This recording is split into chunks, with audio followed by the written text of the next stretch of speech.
Hi, this is Grace Louie from Tips Magazine, and do I have a great one for you today? Today we're visiting with Carrie Sheehan at our Victorian Schoolhouse.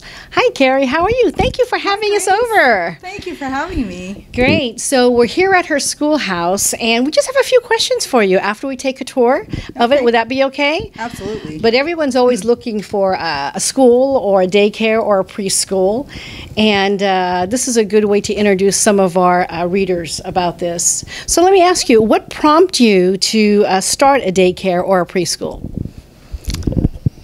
Well, that's a really long story in itself, but I'll cut to the chase. My husband was laid off during the all of 2010. And as you know, the recession in 2008 had really set us back. And the only thing that was thriving was my family childcare. And as much as I resisted not to open one because, coming from a corporate world, I really didn't want to get involved with, the politics and, the drama, if you will, with employees.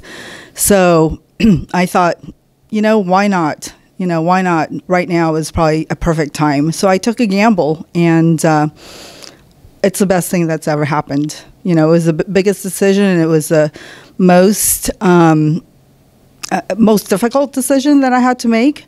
But it also, the bigger the risk, the better the reward, they say. And I would say that I am really glad that I did, because now we can serve the whole community in the NOPA, which is in San Francisco. It's called the NOPA North Panhandle Area is what NOPA stands for. Okay, great. It's a big deal. I don't have any children right now, but if I did, I'd probably bring them here. Your school is beautiful. Thank you. What type of credentials do you need to have a facility like this?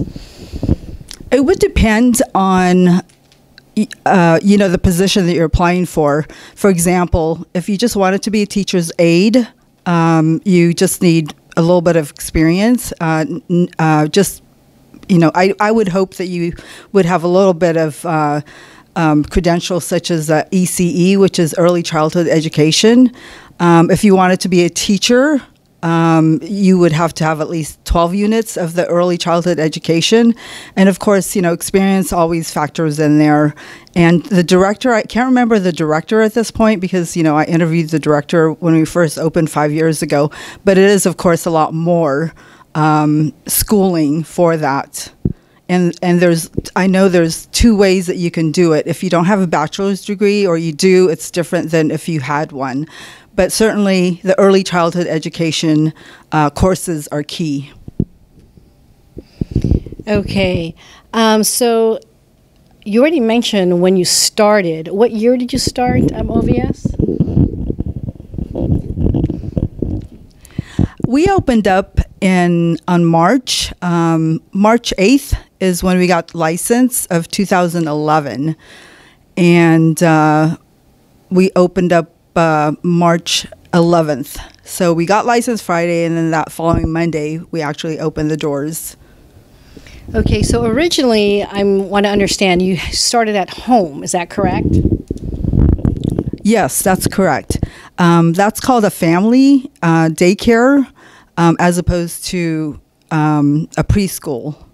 And that was actually my next question. What is the difference between a preschool and a daycare? That's a really funny question for me, because it would depend on the agency that you're talking with.